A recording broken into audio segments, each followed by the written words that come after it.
Welcome to the Startup Funding Espresso. I'm Hall T. Martin, where we talk about how to raise funding and invest in startups and the time it takes to drink an espresso. If you have a question about startup funding or investing, please go to the website, startupfundingespresso.com, and type in your question into the chat bot in the lower right corner to receive an answer. I hope you enjoy this episode.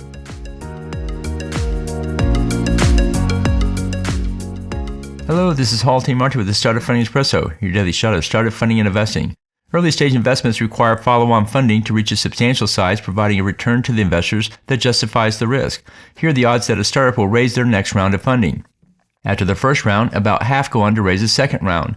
This is not unusual, as many investors divide their investment allocation in half and for this first investment. Of the original funded companies, about 30% will go on to raise a third round. This is equivalent to a Series A. Of the original funded companies, about 15% will go on to raise a fourth round. This is equivalent to a Series B. Of the original funded companies, about 9% will go on to raise a fifth round. This is equivalent to a Series C. Of the original funded companies, about 3% will go on to raise a sixth round. This is equivalent to a Series D. After the first round, there is a halving effect in which approximately half the companies are able to raise another round to move to the next level.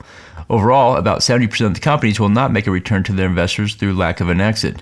The startup investment is driven by the power law, which provides the majority of the returns to a handful of the investments. Consider these odds in making your investment. Thank you for joining us for the Startup Funding Espresso, where we help startups and investors connect for funding. Let's go start listening to today.